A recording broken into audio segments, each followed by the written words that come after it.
अब हम करेंगे जो सेट है 0 से 1 क्लोज इंटरवल वो काउंटेबल नहीं है।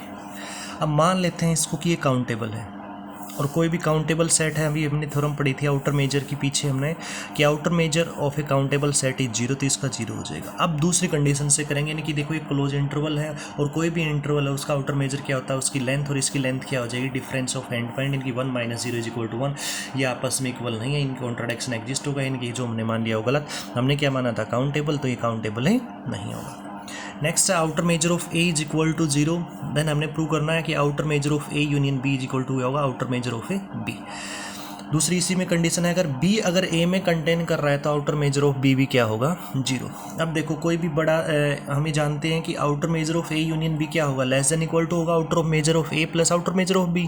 अब आउटर मेजर ऑफ ए 0 तो इसकी outer measure of A union B की वैल्यू क्या हो जाएगी, less than equal to outer measure of B 1। B contain कर रहे हैं यूनियन बी में, तो छोटे सेट का outer measure less than equal to होगा बड़े सेट के आउटर मेजर से 2। फ्रॉम फर्स्ट एंड सेकंड आप क्या लिख सकते हो कि outer measure of A union B क्या होगा जाएगा आउटर मेजर ऑफ बी के इक्वल। अब सेकंड कंडीशन क्या है कि यानी कि बी अगर ए में कंटेन करे, अगर बी ए में कंटेन करेगा तो आउटर मेजर ऑफ बी क्या होगा, less than equal to outer measure of A. अब आउटर मेजर ऑफ ए क्या जाएगा है 0, और यहाँ पे क्या वैल्यू दे दी कि आउटर मेजर ऑफ बी की वैल्यू क्या होगी, लेस देन इक्वल टू 0 होगी, यानी कि नॉन पॉजिटिव होगी, यानी कि या तो 0 या फिर नेगेटिव। लेकिन हमेशा आउटर मेजर की वैल्यू क्या होती है, नेगेटिव तो हो नहीं सकती, इसका मतलब क्या होगा 0। उसके बाद में आता है मेजरेबल सेट। अभी तक यानी कि हमने 2 डेफिनेशन की हैं, मेजर ऑन ई और उसके बाद में आउटर मेजर। अब कोई सेट मेजरेबल कब होगा उसकी डेफिनेशन देखो, यानी कि कोई ई सेट ले लिया, ये मेजरेबल कब होगा, जब आप कोई भी एक अलग कोई भी सेट ले लो रियल नंबर का, if for any set A contain करेगा इसमें, यानी कि आपने कोई भी सेट ले लिया रियल नंबर का और जो इस कंडीशन को सेटिस्फाई करे, कहने का मतलब जो आपने रियल नंबर का सबसेट लिया है उसका आप आउटर मेजर निकालो तो वो किसके इक्वल हो, outer measure of A intersection E plus outer measure of A intersection E का कॉम्प्लीमेंट। और जहाँ पे ए की वैल्यू क्या लेती है, ए intersection E union A intersection E का कॉम्प्लीमेंट। ये आपको डेफिनेशन याद रखनी है, इनकी ई मेजरेबल कब होगा, जब एक कोई रियल नंबर का सबसेट एग्जिस्ट होगा कोई भी सच दैट, यानी कि A outer measure of A is equal to outer measure of A intersection E plus outer measure of A intersection A complement, where A is equal to A union intersection E union A intersection E का complement. अब theorem है कि set phi है और are है, यानी कि empty set और रियल सेट जो है ना वो आपके मेजरेबल होते हैं, ठीक है। जहाँ पे यानी कि 5' क्या है, 5' तो एम्प्टी सेट है, जिसका आप कॉम्प्लीमेंट करोगे तो क्या आएगा रियल नंबर।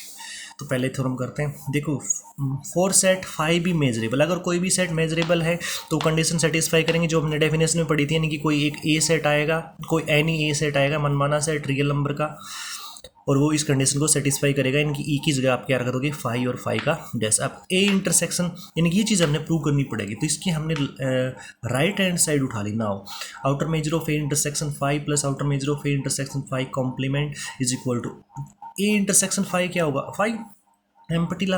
अब फाई का डैश क्या होगा रियल नंबर, और ए किस में से लिया हमने रियल नंबर में से, तो ए और रियल का इंटरसेक्शन करोगे तो ए आएगा, आएगा कि नहीं आएगा, यानी इसकी वैल्यू कितनी आ गई आउटर मेजर ऑफ ए, यही हमने प्रूव करना था, that means phi is measurable.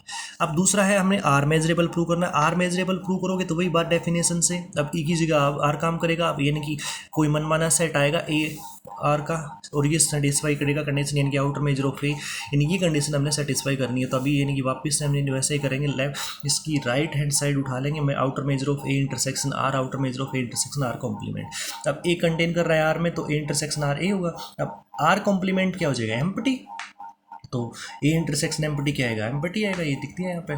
तो outer measure of empty set क्या होता है 0, तो इसकी वैल्यू कितनी इसकी कुल आ गया आउटर मेजर ऑफ ए, यही हमने प्रूव करना था, दैट मीन्स आर आपका क्या हो गया मेजरेबल। उसके बाद में जो सेकंड थ्योरम है वो भी बोल रही है कि ई आपका मेजरेबल है if and only if E dash is measurable, यानी कि दोनों साइड से कंडीशन चलेगी। तो देखो let E be measurable set then we have to show that E dash is measurable. अब देखो ई अगर आपका मेजरेबल है तो आपका कोई सबसेट आएगा रियल नंबर का और वो इस कंडीशन को सेटिस्फाई करेगा, ठीक है। Outer measure of A is equal to outer measure of A intersection E और plus outer measure of A intersection E का कॉम्प्लीमेंट। अब देखो मैं इस स्टेप को यहाँ पे लिख दूँ और इस ई को क्या लिख सकता हूँ, यानी कि मैं किसी भी सेट का 2 बार कॉम्प्लीमेंट करूँ तो वो सेम आ जाएगा। अब यानी कि outer measure of A is equal to क्या लिख दिया, outer measure of A intersection E complement plus outer measure of E complement का कॉम्प्लीमेंट। ये नहीं, ये किस कंडीशन को सेटिस्फाई कर रहा है कि ई डैश है वो आपका क्या होगा, मेजरेबल सेट होगा। तो यानी कि ई डैश आपका क्या हो गया, मेजरेबल सेट। अब कन्वर्सली करेंगे, अब मान लेंगे ई डैश आपका मेजरेबल सेट है, हमें प्रूव करना है कि ई आपका क्या हो, मेजरेबल हो। तो देखो ई डैश आपका अगर मेजरेबल है तो कोई भी आप सबसेट लोगे रियल नंबर का तो इस कंडीशन को सेटिस्फाई करेगा, करेगा कि नहीं करेगा। अब ये वाला स्टेप यहाँ लेके आ गए, इसको क्या लिख सकते हैं, 2 बार कॉम्प्लीमेंट है तो सेम, यानी कि ये हमने क्या करना था, प्रूव, आसान से थ्योरम थी।